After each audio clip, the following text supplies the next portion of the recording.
In a year with 2 next-gen consoles, a full calendar of fantastic titles, and some of the biggest franchises returning to our fingertips, which were the 5 most disappointing games of 2013? I'm Ghost Robo, let's find out. This video is kind of a sad one. It's the letdowns of the year. It's the games that made me cry, and not in that good, heartwarming way, but instead in a way that made me want to put my face through the TV screen. The games that made me mad, the games that made me want to break my controller, that had me so excited and then so darn disappointed. Top 5 disappointments of 2013, here we go. Coming in at number 5 is not much of a surprise, but definitely a true disappointment. Dead Island Riptide. I guess I shouldn't have expected much after the lackluster Dead Island 1, but you can always hope that they will improve upon many of the suffering elements for the sequel. Well, that's not the case here. Everything stayed the same, and some things, in fact, got worse. The clunky combat and horrendously awkward cutscenes from Dead Island 1 carry over into Riptide in what should definitely have been an expansion pack game. Nothing about this stood out. Their big touted feature was rain and defend the area objectives, neither of which were very cool or very fun, and I think the whole game is a slog. You're constantly fighting the same zombies in the same way with awkward controls and awkward animations, and man, it has the weirdest final boss battle I think I've ever seen. The story is stupid, the objectives are dumb, there are too many and too similar quests. The only saving grace of this game is that sometimes killing zombies in a very decapitative way can be kind of cool. I liked using some of the electric weapons or the fire weapons to really slice and dice through an entire stream of zombie enemies, but I found myself using the same kind of weapons over and over again. Once you find ones that work, there aren't not much incentive to really go and try something new or to improve upon another weapon that maybe wasn't so good before. You basically find your favorites and roll with those. This game, it made me sad. I finished it, I beat it. I derived a little bit of enjoyment, like I said, from just punching through a whole boatload of angry zombies, but for the most part, it's a huge letdown because Dead Island 1 held promise in the fact that it was a pretty solid foundation for a game that could evolve and become a lot better, and now I find myself worried about Dying Light, the next foray in this franchise. Even though it takes a title detour, it definitely is the next entry in the Dead Island franchise, and I've heard not so hot things about that game, though I will try it and will be hopeful and will cross my fingers. Who knows, we might find Dying Light on the top 5 disappointments of 2014, but I will hold out hope for something a little bit better. Number 4 is Disney Infinity, and I hate to put it here because it's truly not all that bad. I just wanted something more. I was hoping that this would be sort of the Skylanders Swap Force edition with Disney characters, and that Skylanders Swap Force makes the game feel a lot better. It's fun to control, the combat is cool, the jumping feels right. Disney Infinity just feels a bit sloppy. It really does feel like a licensed game is supposed to feel, or not supposed to feel, depending on how you look at it, and that it's slow, it's a little bit boring, and you can't really do a whole lot. It's very cool to see the Disney environments. It has one of the best intros of the entire year, and then after that, it's a bunch of fetch quests and running around, coin collecting, jumping over tiny gaps, and not a whole lot of challenge. I liked being in the world of pirates, the world of monsters. All this stuff seemed to be so cool, and yet the actual act of playing the game was never that much fun. I wanted to collect a ton on this. I wanted to get all the figures and all the worlds and really expand out my Disney Infinity empire and feel like I was dropped into the Magic Kingdom for all the fun I could take, and yet it let me down. I don't feel like it's an egregiously bad game. I think there's a lot of fun to be had here. I think younger gamers will get a huge kick about seeing their characters in crazy situations. The Toy Box mode is pretty darn cool, but still, I wanted a little bit more. It seemed like they had the license and the idea and the mentality to really push this thing to the next level in a way that I feel Skylanders has evolved, and perhaps Disney Infinity 2 or Disney, Ultra Googleplex Infinity, whatever the next one is called, will do that, but right now it's just not up to snuff for where I needed it to be. At number 3 is one that really makes me sad, Call of Duty Ghosts. Man, I was so looking forward to playing a next-gen version of Call of Duty and just enveloping myself in multiplayer glory. I'm sure a lot of you were as well. It sounds exciting to say the greatest shooter franchise, or at least that's what Activision says, is coming to the next gen with brand new visuals and a bunch of new features. But Call of Duty Ghosts disappoints in both its single player and multiplayer components. The single player ride is pretty much that, a ride. It's a shooting gallery. It's not very fun. It's not very innovative. And the one or two times you get to control Riley are strangely the best parts of the game. Yes, that dog that everyone made fun of are strangely the most innovative and fun parts of that campaign. But the multiplayer is where I find myself very disappointed. It just doesn't feel good. I loved Black Ops 1, Black Ops 2, and I think I'm finding that Treyarch is the better company these days when it comes to making Call of Duty. Infinity Ward just cannot keep pace, and just like Modern Warfare 3, I cannot get into the Ghost multiplayer. I don't like the way that they organize their kill streaks, I don't like the way that they build characters, and the inclusion of customizable armor and new female soldiers really doesn't do anything to modify the gameplay whatsoever. I was so bummed. I wanted to sit on my couch over Christmas break and dive in to my second and third prestige and rack up kills and kill streaks and record a bunch of videos, and I can't play it in more than 5 minutes. I don't know. I don't like the maps. I don't like that they're so wide open. I feel like people are getting sniped left and right. I don't feel like it has the right flow in terms of multiplayer. It doesn't seem like there's the right choke points. It doesn't seem like there's the right encounters. The gun damage might be a little bit off as well. I'm not sure. I'm holding out hope that maybe some of the map packs can deliver something fun because I really wanted to like this game. Alas, though, Call of Duty Ghosts is quite the disappointment. A big next-gen exclusive takes the number 2 spot, and that is Killzone Shadowfall. What a weird game. It starts off so brilliantly. It's beautiful, it's fun, it's open, it's free, it's changing the way that Killzone worked, and then you get to the halfway point.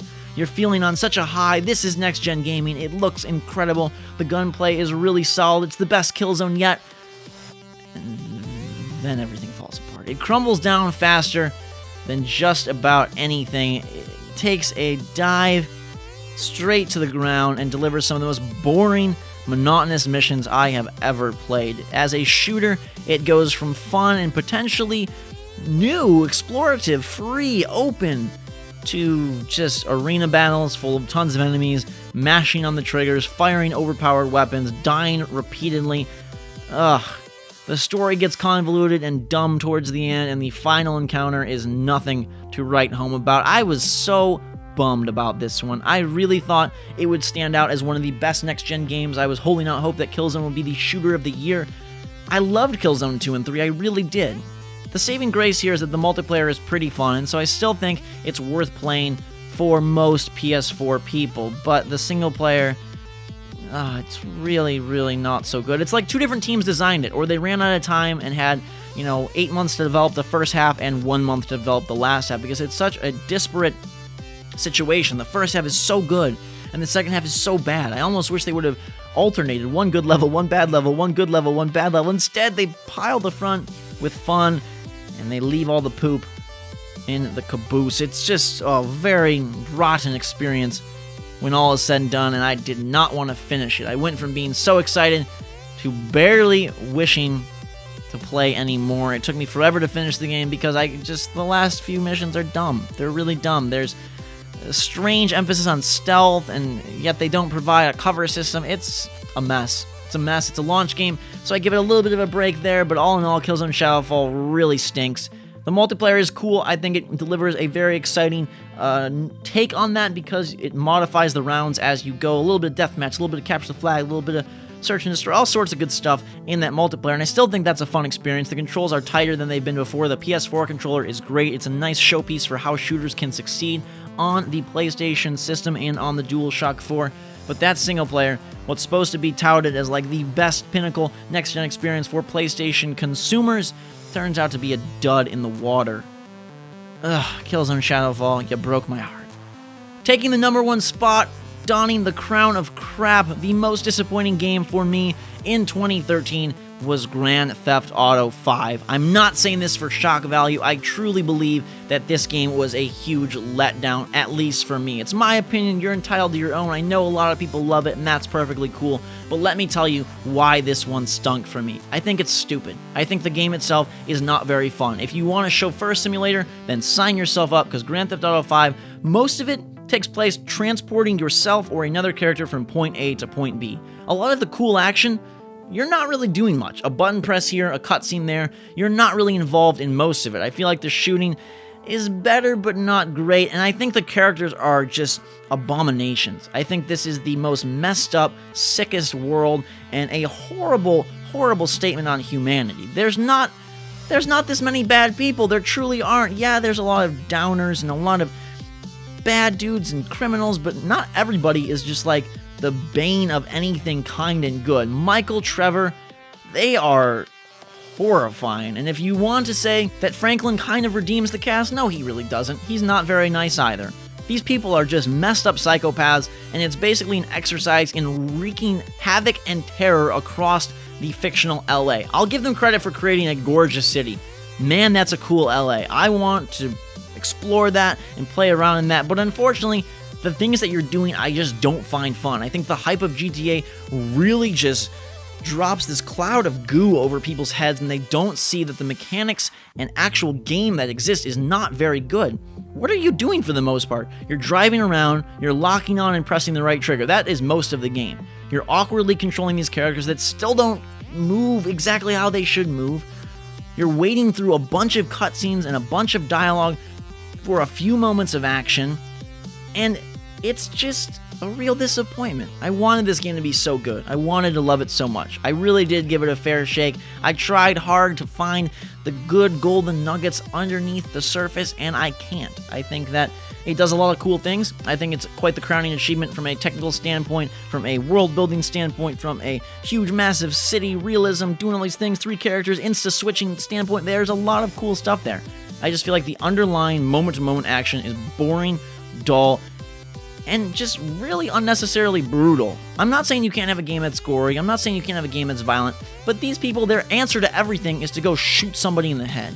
Their answer to every problem is to go kill an entire street corner. Their answer to every upset is to get more upset, and I think that's just a stupid statement on humanity. I think it's feeding in to a vulgar fantasy that far too many people already have. We don't need more people thinking that the way to win the world is via guns and terror. It's just not a game for me.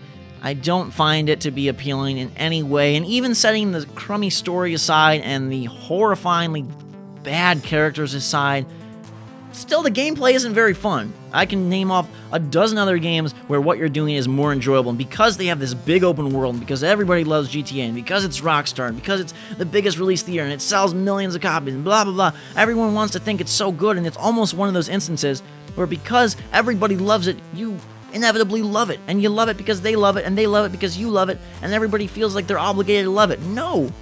Hold them to higher standards. This is not a very good game. It has a lot of mass there. There's a lot of stuff to do. There's a lot of, you can go play golf or tennis, but all of it is really pedestrian. It's nothing special. I don't feel like there's very many cool moments. The heists boil down to picking and choosing some different things and then barely executing on them. I don't find it very variable like they were supposedly touting. I don't find it very cool. Collecting money and buying stuff seems nearly pointless, and the online I can't get into.